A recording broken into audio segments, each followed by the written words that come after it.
হাতের কি অবস্থা দেখি, হাত দেখানো অবস্থা, এই হাত এই চোট লেগেছে, পরে ব্যান্ডেজ ঠিক মতো রাখেনি, হাত গেছে বেঁকে, এখন এই সেই অবস্থা আছে। ওষুধও ঠিক মতন খাচ্ছে না, হাত ব্যথা যন্ত্রণা যাচ্ছে না। এই যে আমার দাদু এই আর আমার ঠাম্মা এই, আমার ঠাম্মা এই। রান্না বান্না কি করতে পারতে যাও? কি রান্না করতে ধরতিস কি করি? হ্যাঁ, কি ধরতিছে? এক হাতে ব্যথা থাকলে ধরা যায়?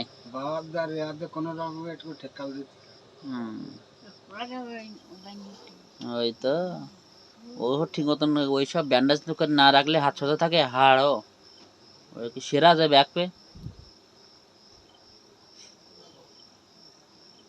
এই জন্যে হাড় চটি গেলে সে কথা রেস্ট থাকা লাগে, মানুষজন শুয়ে থাকে কেন, পা তো ভেঙে গেলে। আর এখন বয়স হয়ে গেছে না, ভালো ওষুধ কাজও করে না, বুঝলে, এই হলো সমস্যা।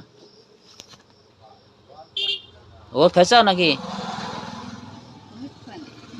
খাচ্ছ না কেন? ওষুধ দেবে না কে? খালি খাপটা ফেলে নিচে বড়ি কনে গেল, সার্দি সার্দি বড়ি তো কনে গেল, এটা বেকার বড়ি, এটা গায়ের বড়ি, তাহলে সেই বড়ি সার্দি আমি কাতে কই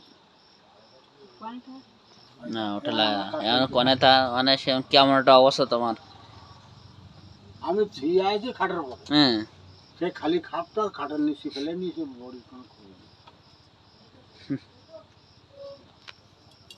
ওষুধ না খাইলে ব্যথা কমবে কি? ব্যথা কি আছে এখনো? ব্যথা নেই, খাবে কিছু ছিল না, ছিল না,